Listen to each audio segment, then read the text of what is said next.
9절에서 13절 말씀입니다. 먼저 마태복음 4장 12절에서 16절을 한 절씩 교독하도록 하겠습니다. 신약 4쪽입니다. 예수께서 요한이 잡혔음을 들으시고 갈릴리로 물러가셨다가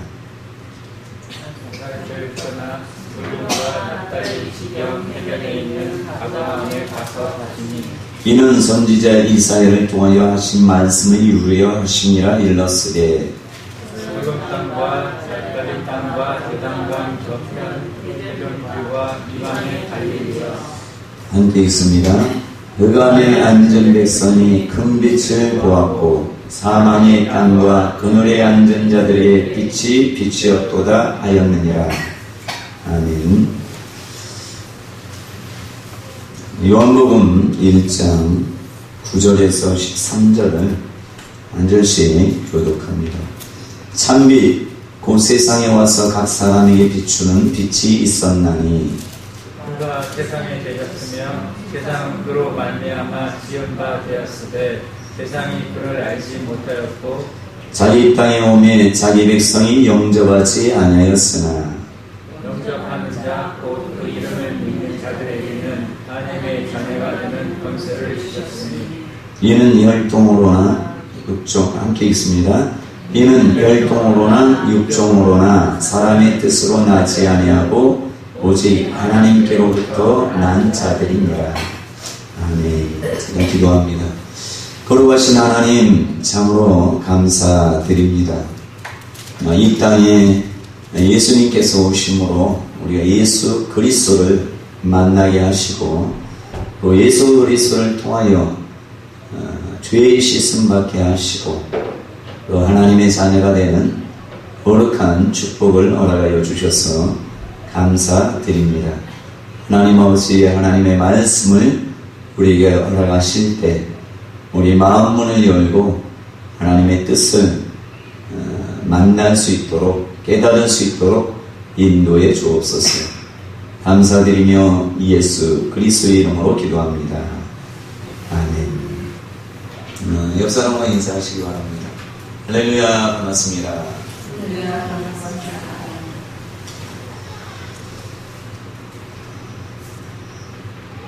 자, 고수는 지극히 평범해 보입니다. 무술용화나 이런 데 가도 고수는 지극히 평범해 보여요. 그래서 사람들이 고수인지 모르고 갑툭갑툭 하다가 나중에 얻어 터지는 경우가 많이 있습니다. 그러나 고수는 고수가 알아봅니다. 거의 그래요. 자, K-팝을 제가 즐겨보는데 다른 오디션 프로그램은 조금 제가 볼 때는 재미가 없어요. 근데 K-팝 오디션인가 그걸 보면은 많이 깨달음을 많이 얻게 됩니다. 새 기획사 대표인 이 세 사람이 그들은 이미 가수로서도 성공했고 또 가수를 만드는 일도 어떻게 보면 성공했고 또 기획사로서도 사람들에게도 이미 꿈의 기업이라고 할 정도로 인정받는 그런 기획사란 말이에요. 근데 이 세 사람들이 심사하는데 사람을 딱 걸어오는 것만 봐도 얘가 춤을 잘 출지 안 출지 이미 안더라고.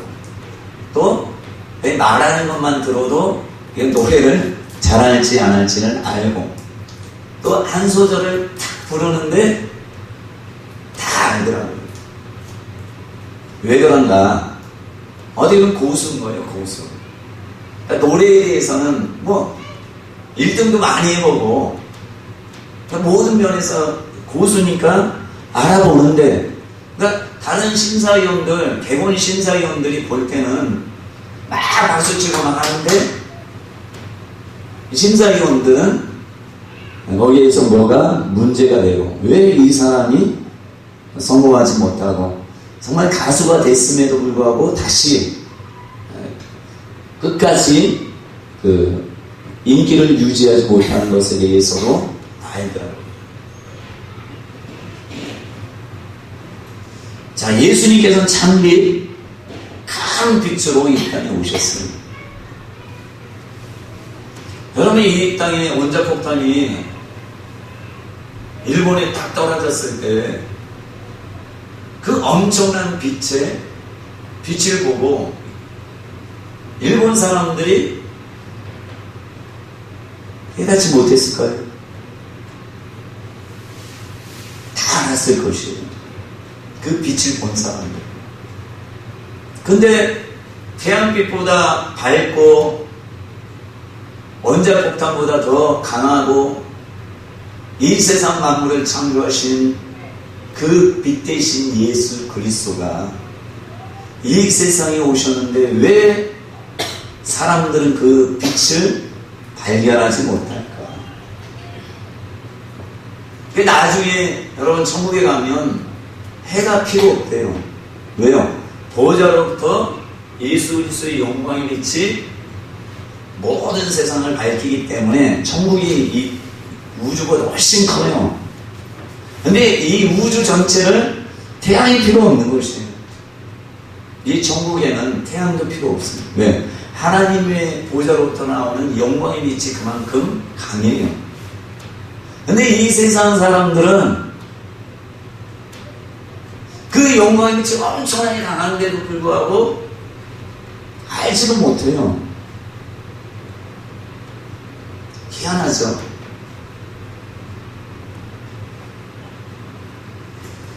세례 요한도 예수님이 메시아인 걸 알지 못했어요. 시몬도 몰랐어요. 나다나엘이라는 사람도 빌립이 야 우리가 지금까지 기다리고 기다린 모세가 율법에 예언했던 그분, 또 구약의 선지자들이 다 예언했던 그분을 우리가 만났다 라고 하는데도 나다나엘이 어떻게 나사렛에서 사는 것이 날 수 있느냐고 받아들이지 않았어요.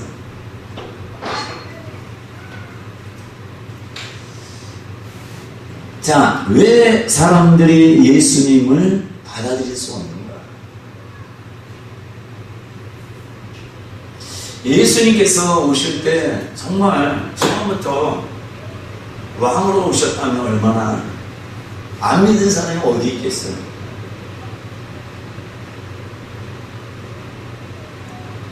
대기업 어떤 회장이 저런 옷을 입고 어디를 가는데 사람들이 알아보지 못하는 것이죠.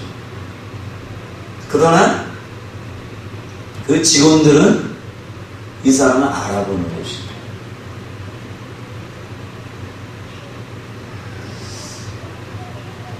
예수님은 철저히 감춰진 보물과 같은 존재란 말이에요. 그러니까 이스라엘 사람들 그렇게 기다리고 기다렸던 메시아를 정작 오셨는데 십자가에 매달려서 죽였잖아요. 그 장본인들이 바로 메시아 그리스도를 기다리고 정말 대망했던 예수 그 하나님의 아들을 대망했던 그 분들이 그 대제사 그들이 바로 하나님께 제사 드리는 사람들이고 그들이 바로 성경을 쓰던 사람들이고 그들이 바로 하나님의 말씀을 가르치는 자들인데 정작 그 주인공이 이 땅에 왔는데 도리어 십자가에 못 박아서 죽였단 말이에요. 이해됩니까? 희한하지 않아요? 만약에 지금 예수님이 이 땅에 오신다면 뭐 이미 성경에 나와 있으면 다 알게 되겠지만 소림과 같은 상황이었다면 과연 얼마나 많은 전 세계 인구가 예수님을 만날 수 있을까? 철저히 감춰졌다는 것이죠. 그러니까 우리가 생각하기에 야 예수님이 이런 분일 거야. 정말 하나님이 이런 분일 거야. 그러니까 나름대로 다 자기의 생각을 가지고 있어요. 우리가 예수 믿을 때 내가 힘들고 어려우면 어떤 예수를, 내가 돈이 막 어렵고 힘들면, 돈이 없어서 어렵고 힘들면 어떤 예수를 만나기를 원합니까? 돈을 주시는 예수를 나기를 원해요. 내가 병이 들어 고난과 고통 가운데 있으면 치료하시는 예수를 만나기를 원해요. 그러나 하나님께서는 우리가 원하는 예수를 보여주지 않는 것이에요. 철저히 하나님은 감춰 주셨습니다. 그래서 너희가 보기는 보아도 보지 못할 것이요, 듣기는 들어도 듣기는 들어도 들리지 않도록. 왜? 깨달으면 모든 사람이 구원받으면 어떻게 돼요? 모든 사람이 구원받기를 원하지만 뭔가 걸르는 것이 없기 때문에 믿음이라는 것이 필요 없게 되는 것이에요.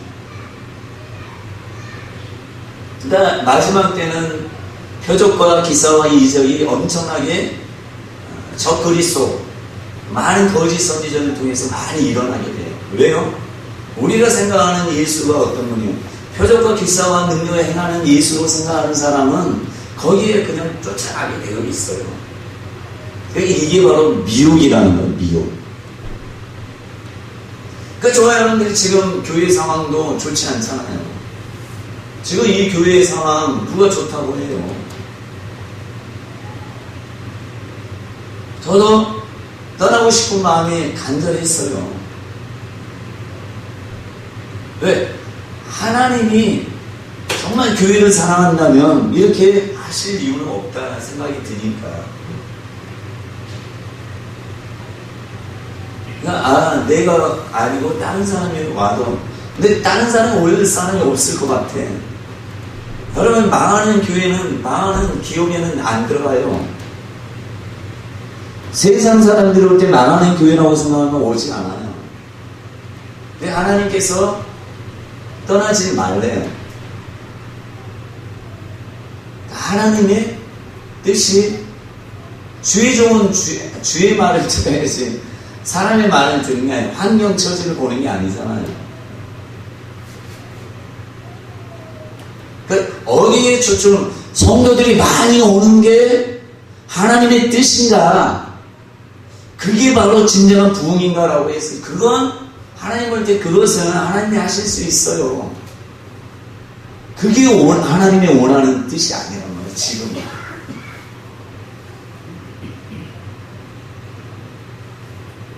어디에 초점을 우리가 맞춰야 되는 거예요?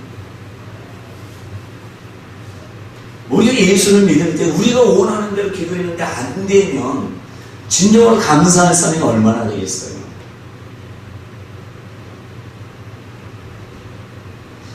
왜 그런가 했더니 제가 딱 16년 됐잖아요. 2000년도 이맘때 제가 여기 왔어요. 2000년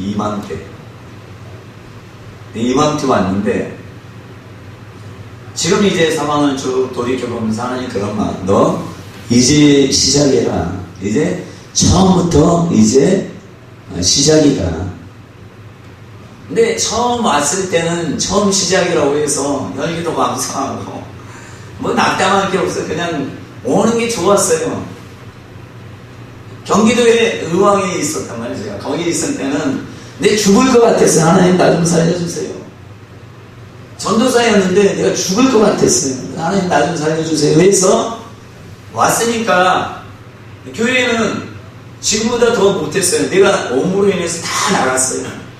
이때다 하고 다 나갔어요. 어떤 사람이 나가느냐? 불쌍해서 나갔대. 제가 불쌍해서.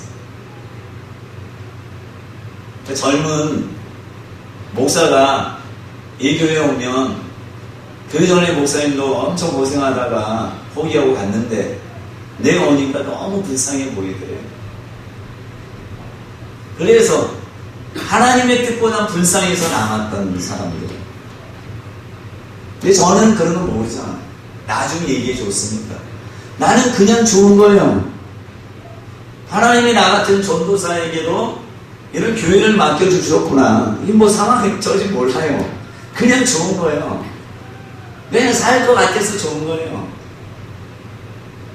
근데 지금은 많은 거 경험했잖아요. 목회자로서 막 여러 가지 경험했잖아요. 그러니까 더 힘든 거예요. 근데 힘이 날 수 있는 것은 하나님 소망을 주셔요. 이제 시작이다.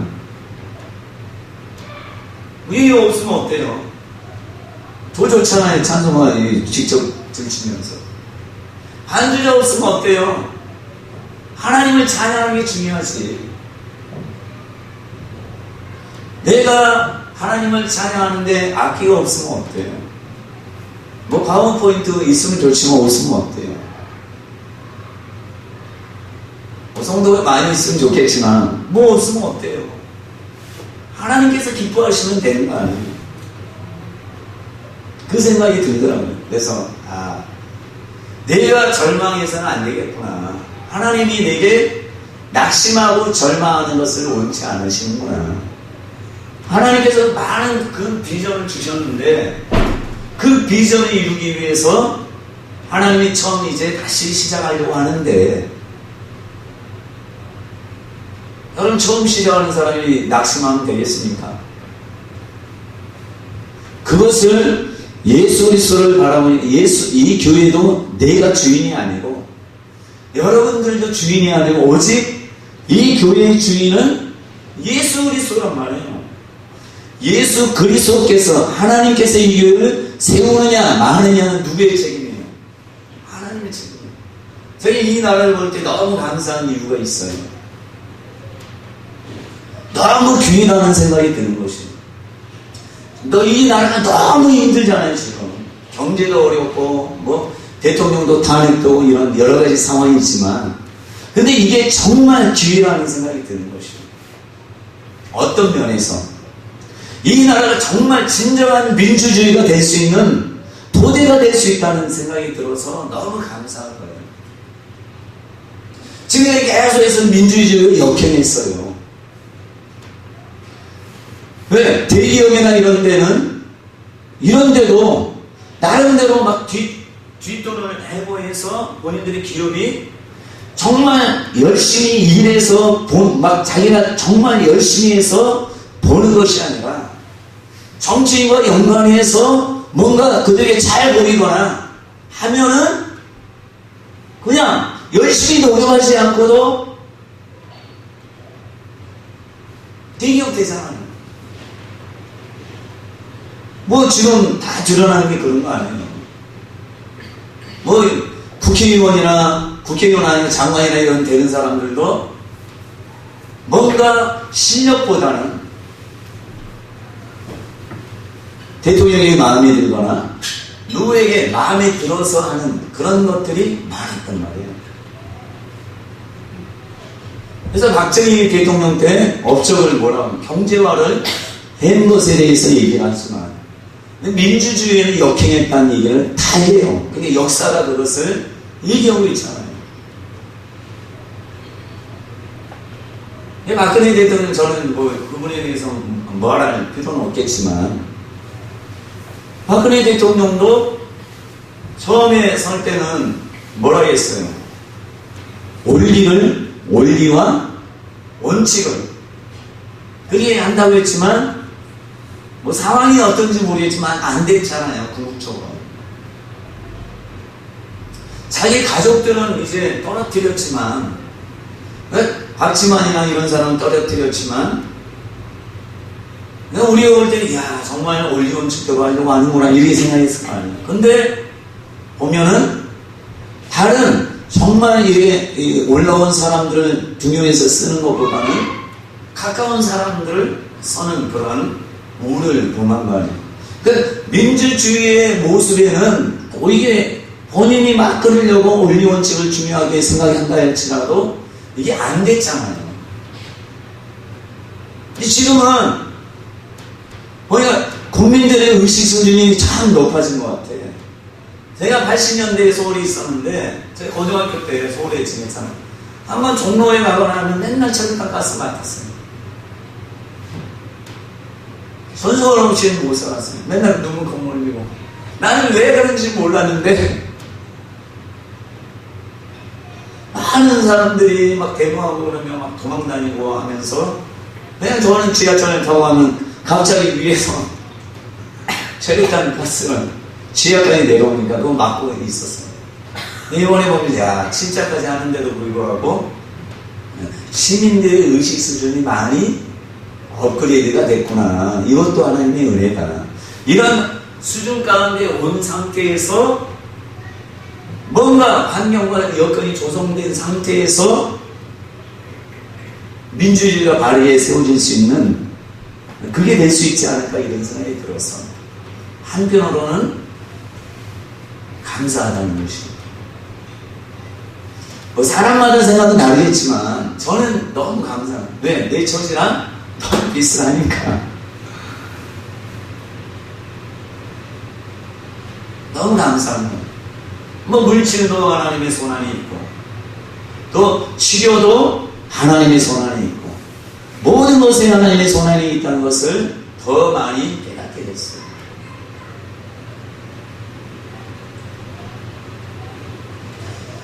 자, 예수님께서 이 땅에 오셨지만 이사야 선지자의 말씀에 보면 흠모할 만한, 그러니까 보기에 흠모할 만한 것이 아무것도 없다고 했어요. 그러니까 그 예수를 보고 누가 이분이 메시아라고 생각할 수 있겠어요? 내가 그리스도다 얘기해도 사람들이 뭐라 해요? 도리어 신성 모독한다라고 얘기했어요. 여러분, 예수님이 하나님의 아들로서 하나님의 아들이라고 얘기하는데 다 안 믿었단 말이에요. 누가 잘못된 거예요? 예수가 거짓말하는 거예요? 아니잖아요. 이스라엘 사람들이 잘못 판단하고 있는 거 아니에요. 진실을 얘기하는 내가 바로 그다. 내가 아버지의 아들 예수다라고 얘기해도 그들은 다 받아들이지 않았어요. 왜요? 사람들이 보기에 흠모할 만한 것이 아무것도 없으니까.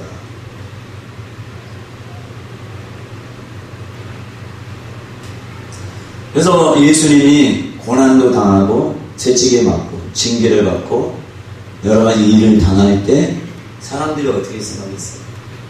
아, 이 사람은 자기가 하나님 앞에 엄청나게 큰 죄를 지었으니까 우리 십자가형에 못 박혀 죽는구나. 이건 당연히 그렇게 돼야 되는구나. 그러니까 그 밑에서도 사람들이 여러분 차차에 죽어가는 그 사람을 향해서 동정은 못 살 망정 뭐라 해요? 네가 하나님의 아들이거든. 거기에서 내려와 봐라. 네가 정말 그리스도여거든. 하나님께 기도해 봐라. 하나님이 구원해 주시지 않겠느냐. 이건 무슨 얘기예요? 너는 당연히 네가 죄를 지어서 그게 당하는 거야. 이것도 사는 거야. 어떻게 네가 신성모독할 수 있어? 이렇게 얘기하는 것입니다.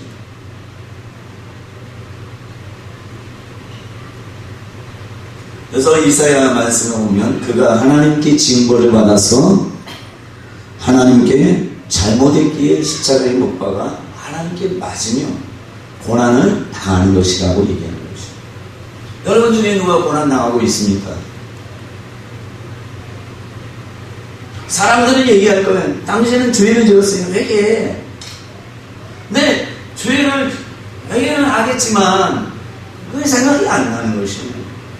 그래서 하나님 앞에 하나님 나 정말 사랑하지 않는 것입니까? 사람들은 나를 향해서 잘못했기 때문에 이렇게 한다고 하는데 정말 하나님이 난 사랑하지 않고 내가 무슨 큰 죄를 지어서 이렇습니까? 이런 사람이 많단 말이에요. 나는 왜 안 풀릴까? 나는 예수님 잘 믿으려고 애쓰는데 왜 내 중심을 하나님께 향했는데 왜 안 풀릴까? 내 주변 사람들은 야 네가 뭐 잘못했으니까 그렇지. 그럴 수 있다는 것입니다. 욥이 고난 당하잖아요. 근데 가장 친한 세 친구가 다른 사람도 아니고 가장 가장 친했던 세 친구가 와서 함께 울어줘요. 처음. 그러다가 이제 정신이 조금 드니까 이 세 친구가 그때부터 뭐라 합니까? 너 고난당하는 것은 이렇게 엄청나게 큰 고난을 아무 준비 없이 당하는 것은 네가 잘못했다. 하나님께 네가 잘못하지 않는 이상 어떻게 이런 고난을 당할 수 있냐. 네 가정은 완전히 파탄나고 네 자녀들은 다 죽고 네 재산은 완전히 다 이방 사람들이 다 가져가고 너는 또 조주를 받아서 몸에 욕창이 나고 뭐 기가장을 굴고 하는데 이것은 네가 잘못해서 그런 거 아니냐 하고 그 세 친구가 계속해서 하는 말이 뭐예요? 뭘 설득시키려고 해요? 너 내기만 해. 그런데 하나님께서 다 고쳐주실 거야 하잖아요. 근데 하나님께서 나중에 보면 세 친구를 혼내시지 않아요. 왜요? 하나님이 보실 때는 얘가 죄를 지었어가 아니라 그 이면에 어떤 내용이 있는 거 우리 알잖아요. 사단이 와서 정말 하나님이 칭찬하잖아요. 이 세상에 욕과 같이 의로운 자가 없다 이렇게 칭찬하잖아요. 근데 여러분 모르잖아요. 그것을 친구들도 모르잖아요. 근데 누구만 아세요? 사단하고 하나님만 아시는 내용이에요. 근데 여기에서 회개할 이유가 뭐 있어요? 회개를 요구하는 게 아니잖아요. 하나님은. 근데 세 친구는 와서 뭘 요구해요? 회개를 요구한단 말이에요. 그러니까 보는 것이 정말 하나님이 세 친구에게 이미 미리 얘기했으면 그런 얘기 한마디 안 했을 거예요. 응원을 했을 거예요. 응원. 여봐 끝까지 인내해라. 사랑이 너를 그렇게 막 완전히 하나님을 배반하게 하려고 하는데 야 우리가 이거 옆에서 기도해 줄게 이렇게 했을 거 아니겠어요. 근데 그렇게 안 해서 여러분 참비 이 땅 여러분들이 나중에 천국 가면 오직 보이는 예수 그리스도를 섬기게 되어 있어요. 그러니까 보좌에 앉으신 분이 바로 누구겠어요? 예수님이란 말이에요. 그러니까 우리가 이 땅에서 그 예수 그리스도가 보좌에 앉아 계신 것을 보고 그분이 모든 것을 주관하고 이 세상 우주 만물뿐만 아니라 만드시고 주관하고 심판하고 이런 모든 것 또 교회를 지키시고 또 예수 믿는 하나님의 백성들 자녀들을 끝까지 놓지 않고 지키신다는 것을 믿는 사람은 이 세상 사람한테 조금 고난당한다고 해서 그것 때문에 하나님 불평불만 하겠습니다. 그것들을 우리가 믿음의 눈으로 예수의 진정한 모습을 다시 보셔야 돼요. 보지 않으면 어려움이 떠나면 예수님께 찾아가는 게 아니라 사람들이 찾아가게 되어 있습니다. 하나님은 저에게 네가 성도들을 의지했느냐? 이제는 나만 의지해라. 아무리 성도가 있고 하면 성도 의지하면 물질도 성도 의지하게 되고 너무 막 기분 좋잖아요. 성도 많으면. 근데 하나님은 나를 의지해라. 물질 하나님이 주신단 말이에요. 누구를 통해서 주는지는 모르겠지만 어쨌든 하나님이 주고 싶으면 주시는 거예요. 하나님을 철저히 의지하라고 이 자리가 된 것 같아요. 제가 보니까. 제가 하나님을 많이 의지하진 않았거든요. 하나님이 정말 귀한 분이라는 생각은 많이 가지고 있지만 어렵고 힘들 때 제가 개인회생을 당했잖아요. 그러니까 개인회생 당하기 전까지 하나님이 해주실 줄 알았어. 그 개인회생 왜 내가 내 개인을 위해서 쓴 게 아닌 걸 하나님이 아신다면 교회에 위해서 썼거든요. 이전할 때마다 많이 돈 들었어요. 그래서 하나님이 내가 하나님을 위해서 썼으니까 하나님 책임져 주세요 했는데 책임 안 져줬어요. 그게 개인회생 해가지고 5년 동안 40만 원씩 매달 꼬박꼬박 냈어요. 근데 그때 하나님이 그런 마음 주죠. 내가 거기에 대해서 책임져 주마. 개인회생에서 5년 딱 지났어요. 올해 마무리돼서 4월인 거고. 그 책임져 줬잖아요, 하나님이. 어떻게 내가 사례비도 많이 안 받는데 이게 가능해요? 그러니까 하나님이 하신다는, 저는 생각할 때, 개인회생까지는 하나님이 안 당하게 하시겠지라고 생각했는데, 그거에 당하게 했는데, 그때 하나님이 저에게 마음을 강하게 주죠. 내가 개인회생을 통과할 수 있도록 내가 그 물질을 해결해 줄게. 근데 해결해 주셨단 말이에요. 그래서, 개인회생 되기 전까지 누님을 많이 기대했어요. 왜냐하면 누님이 내가 정말 어려울 때 1,000만 원을 줬거든요.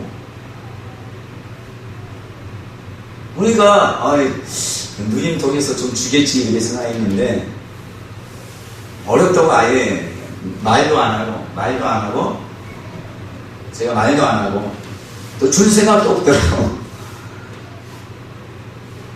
하나님이 더 의지하기를 원하십니다. 왜요? 모든 것은 하나님의 손안이 있습니다. 제 여러분들 헌금하라 해봐요. 여기 어려운데 여러분 헌금하세요 하면 다 나갈 거예요. 제가 여러분들을 의지한다는 증거잖아요.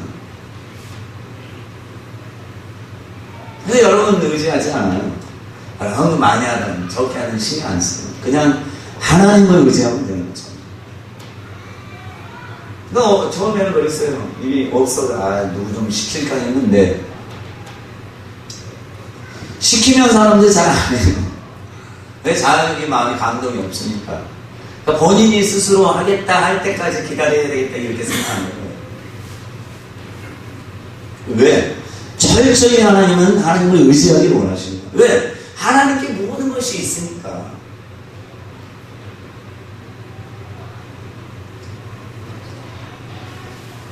스불론 땅과 납달리 땅과 요단강 저편 해변 길과 이방의 갈릴리요 흑암에 앉은 백성이 큰 빛을 보았고 사망의 땅과 그늘에 앉은 자들에게 빛이 빛이었도다. 이 갈릴리 땅이 이방의 갈릴리 땅이 엄청난 축복 가운데 임했습니다. 그래서 이사야 선지자를 통해서 베들레헴을 거룩한 땅으로 얘기하지 않고 어디를 예수님이 거니시는 이방 땅, 이 갈릴리에 엄청난 큰 빛이 비치었다. 큰 빛 비쳤어요? 여러분 별이 어디에 비쳤어요? 큰 별이 어디 비쳤어요? 베들레헴 위에 비쳤어요. 어디 큰 빛이 없어요. 사람들이 올 때 빛을 볼 수가 없어요. 왜요? 감춰진 빛이니까. 근데 구약의 선지자들이 이 빛을 봤단 말이에요. 보고 예언하는 거 아니에요. 엄청난 큰 빛이 갈릴리 스불론 땅에 엄청난 사망의 그늘에 앉은 자들에게 엄청난 빛이 비친 것을 봤기 때문에 이런 예언하는 거 아니에요. 근데 이 빛을 만난 사람은 어떻게 돼요? 예수 그리스도를 믿는 거예요.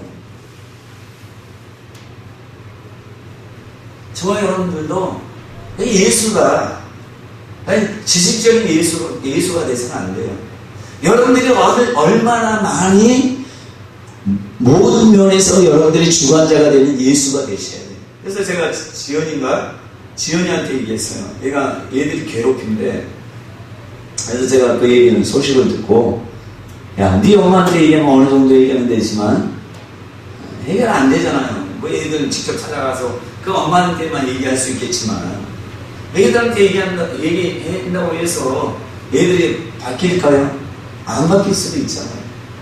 네가 하나님 앞에 기도해라. 하나님 너무 사랑해. 그러니까 기도해봐. 기도해서 일주일 후에 한번 목사님한테 얘기해. 애들은 그냥 믿는단 말이에요. 우리 애들도 그냥 믿어요. 거기에 의심이 없더라고. 애들은 그래요.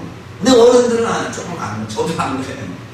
아니, 예수가 어느 정도 우리를 도울 수 있는지를 생각할 때 모든 것을 도울 수 있다는 믿음을 많은 사람이 갖지 않아요. 그래서 예수님 뭐라 해요? 믿음. 네 믿음대로 된다 했어요. 그러니까 예수를 어느 만큼 알고 어느 만큼 믿느냐에 따라 여러분들이 그 예수님은 그 정도만큼만 역사해요. 여러분, 헤로드 왕이 예수를 만났을 때, 잡혀서 만났을 때 헤롯의 믿음이 있어요, 없어요? 없죠. 그러니까 예수님 통해서 기적 봅니까? 헤로드 왕은 뭘 원해요? 이적과 표적을 예수님을 통해서 보기를 원했지만 믿음이 없으니까 표적과 기사를 아예 할 생각도 없고 아예 하지 않아요. 또 이스라엘 많은 사람들이, 유대인들, 서기관이나 바리새인이나 제사장이나 이런 사람들이 예수님께 와서 표적을 요구하잖아요. 당신이 그리스도인지 정말 바르게 좀 얘기하고 그 표적을 좀 우리에게 보여달라고 할 때 이들이 믿음이 있어요, 없어요? 없잖아요. 근데 예수님이 한마디 하잖아요. 나는 너에게 보일 표적 없다. 요나의 표적밖에 보일 것이 없다라고 분명히 선을 그어서 말해요. 그러나 예수님을 믿는 사람들에게는 엄청난 표적과 기사와 이적이 나타나요. 왜? 사람들이 표적을 따라서 쫓아다니는 게 아니라 예수 자체로 만족하니까, 예수님을 만나니까 예수님을 통해서 표적이 나타나는 것이에요. 그 믿은 대로 역사하는 거예요. 그 여러분들이 표적 바라보고 능력 쫓아다니고 하면 지금 정말 정작 중요한 예수를 못 만나요. 그게 지금의 하나님께서 우리에게 경고하는 말씀이에요. 너희가 표적 바라보면서 그런데 쫓아다녀봐라. 표적을 쫓아다니는 나를 결코 만나지 못한다. 미혹을 받게 된다. 이렇게 말씀하는 거예요. 그러니까 여러분들이 어딜 가든지 예수를 만나게 하는 그런 곳에 가셔야 돼요.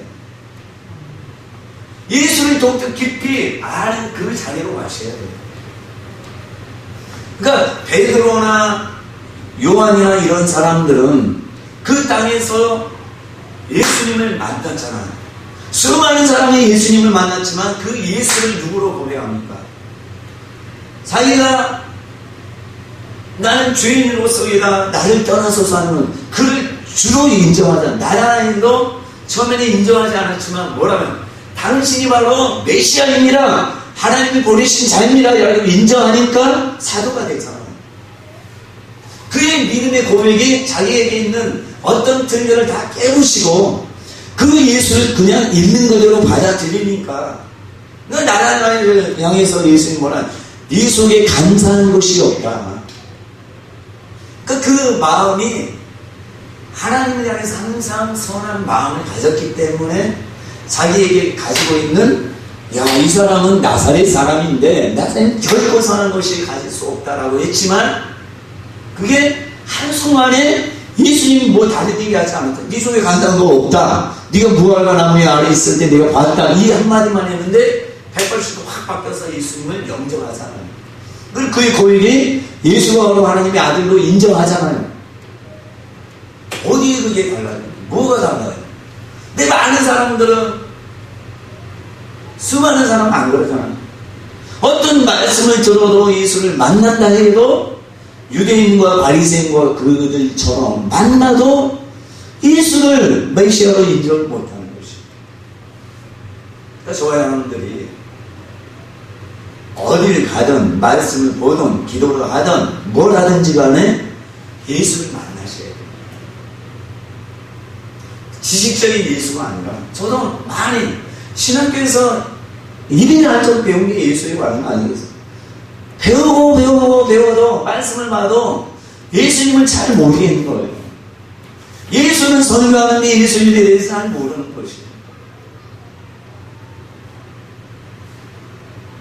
참 아이러니한 거 아니에요. 그러니까 조금 힘들면 불평하게 되고, 조금 어려우면 하나님을 의지하기보다 세상을 의지하고 사람들을 의지하고. 왜요? 예수님, 진정한 예수를 못 만났기 때문에 그런 것이죠. 여러분, 사도 바울이 큰 빛을 봤어요. 다메섹 도상에 큰 빛을 봤다면 보는 것으로 인생이 완전히 180도 바뀌잖아요. 큰 빛 대신 예수 그리스도를 만나잖아요. 만나니까 인생이 그냥 바뀌어요. 근데 다른 사람들은 똑같이 다메섹 도상에 많은 사람이 갔잖아요. 근데 다른 사람은 그 빛을 보지 못해요. 희한하죠? 수많은 사람이 있다는 점. 이 교회도 마찬가지일 거예요. 교회도 마찬가지고 예수 모두 많은 사람도 마찬가지고. 이 빛이 참빛이고 큰 빛이라는 걸 아는 사람은 신앙생활이 달라질 수밖에 없어요. 사도 바울이 그 빛을 보자마자 어때요? 인생이 완전히 바뀌잖아요.